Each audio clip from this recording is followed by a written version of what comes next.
Paina na papahingaluan, so body. Pagpagaya na pahingalo na, tunong, break. Gamiton so weekend break. Gamiton so day off. Paina nun ta mapahingalo mentally. Break your brain pattern. Day pagtuudan sa mga negative. Mag-isip ng mga positive and magagayon. Emotionally. Paano kita mapahingalo? Mag-relax, mag-enjoy. Maghanap ng oras for leisure, for fun. Mag-socialize.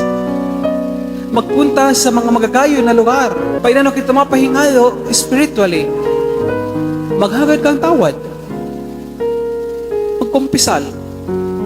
Mag-repent. Pagsulsol. Paano kita mapahingalo? Nasa sarong pagpahingalo, kaya mapahingaluan ang body, ang brain, ang heart, ang spirit. Ano ang sarong solusyon? Tanganing sa sarong solusyon na ini, makapahingalo kita holistically, totally. Prayer.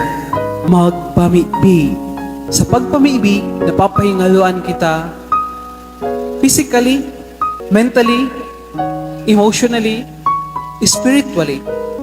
Pag maglaan ka ng at least 10 minutes na prayer every day, nakatuon ang atensyon mo sa kagurangnan, and not bodily, nakarest ka because you are still.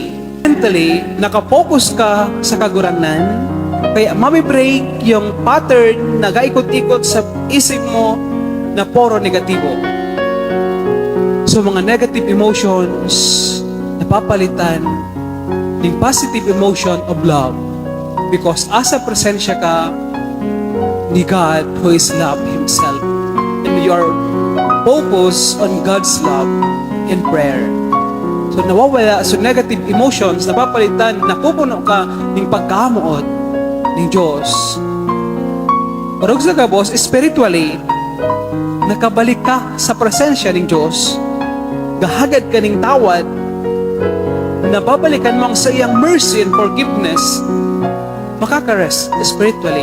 So, sa simpleng 10 minutes na prayer, kaya makapahingalo ang body ta holistically.